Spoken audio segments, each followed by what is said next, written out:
Imagine a scenario where all poker players start with the same amount of money. Would they end up with the same total at the end? Similarly, if everyone on the planet received one chicken, some would use it for a meal, others for daily eggs, and a few would breed more chickens. Over time, this group would have more eggs and chickens to sell.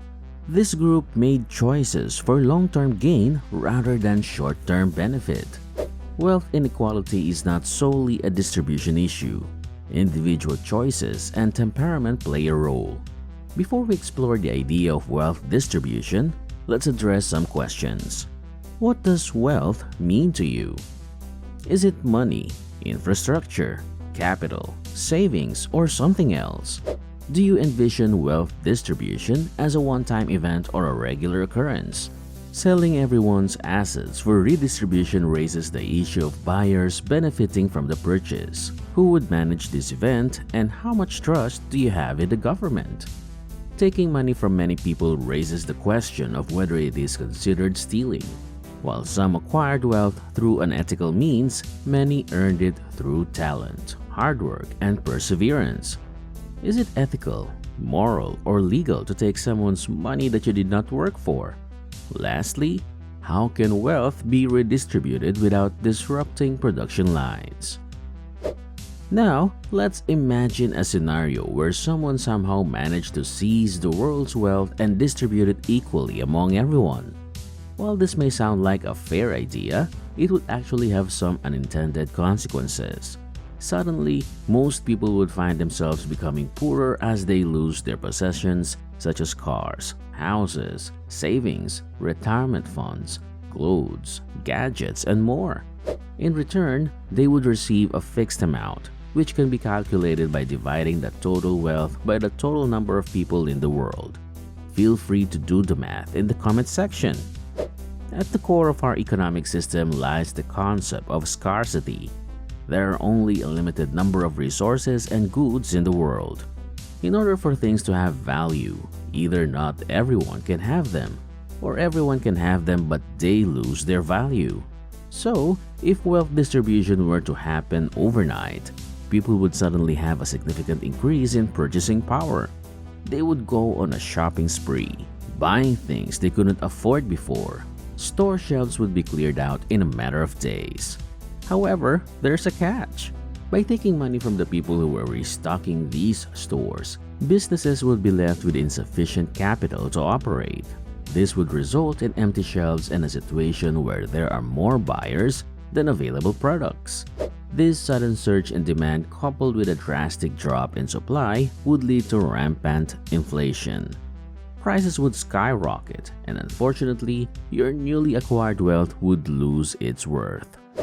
So, while the idea of equal wealth distribution may seem appealing at first glance, it's important to consider the complexities and unintended consequences that come with it. Economics can be a tricky business, but understanding these dynamics can help us navigate the world of wealth and value.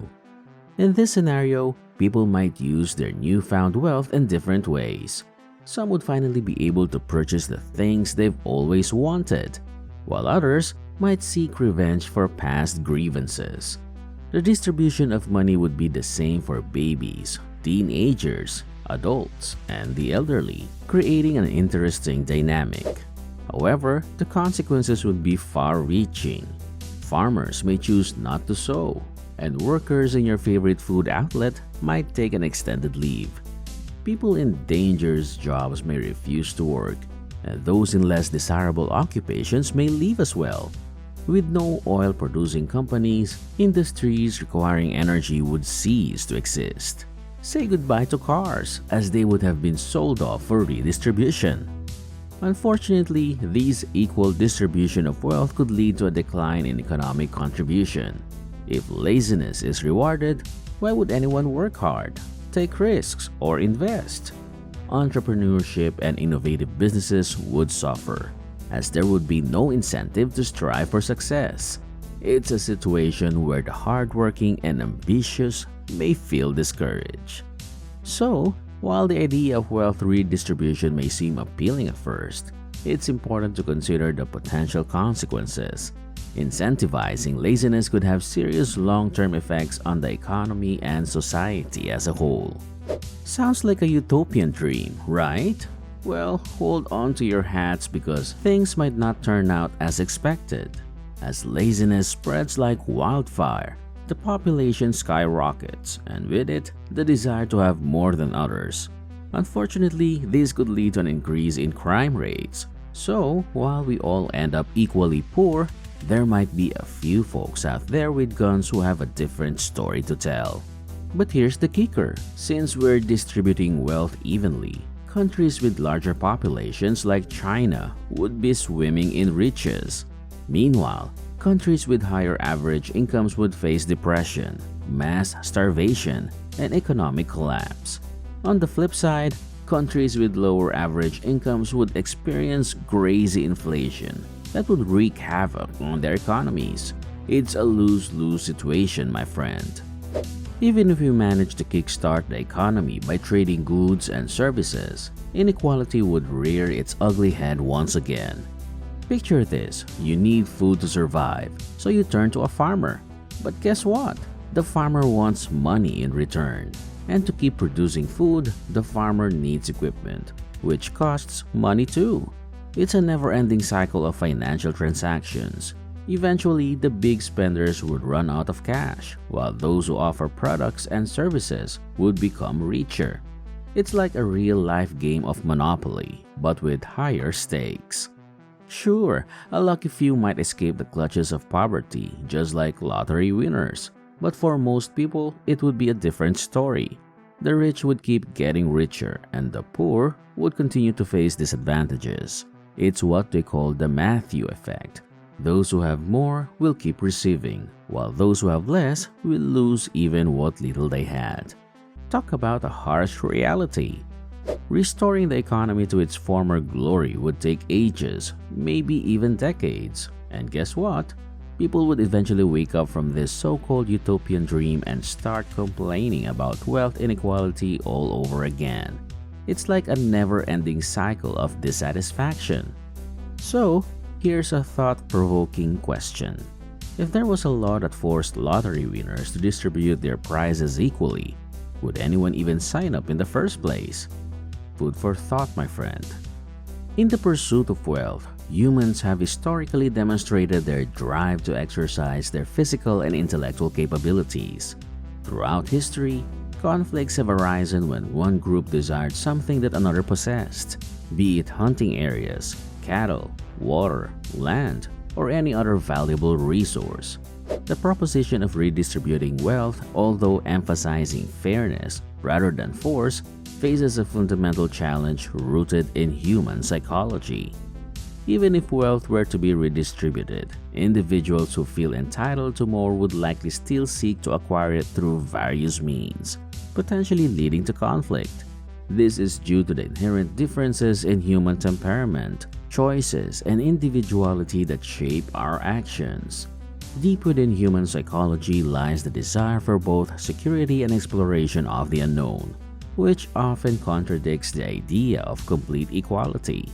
Those advocating for wealth distribution may present it as a path to permanent security and economic prosperity, but history has shown that such principles have not led to the desired outcomes.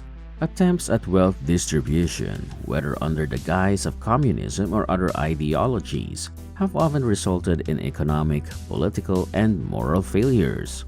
For instance, the land reforms in Zimbabwe led to economic turmoil, hyperinflation, and starvation.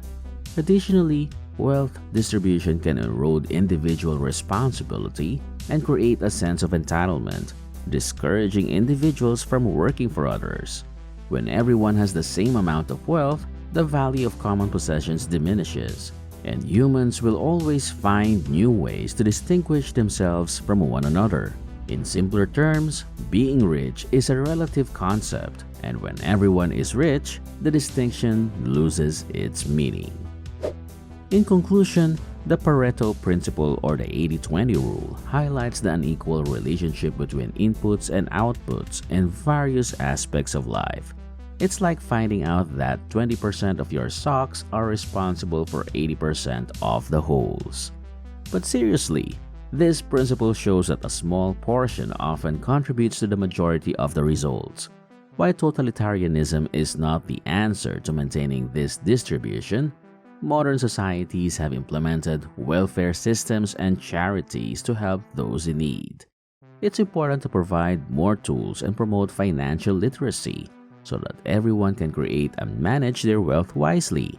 By doing so, we can work towards a future where comfortable living standards are accessible to all, without negatively impacting others. So, let's keep striving for a balanced and prosperous society. As we wrap up, let's reflect on the remarkable growth of global wealth over the past centuries and the ongoing efforts to reduce poverty worldwide. It's important to appreciate what we have and remember that when we're all in the same boat, it's a great opportunity to enjoy the journey together. We hope you've found this video insightful and engaging. We'll be actively responding to comments, so feel free to share your thoughts. And if you've enjoyed our content, please show your support by liking, subscribing, and sharing to help our channel thrive. Thank you for being a part of our community.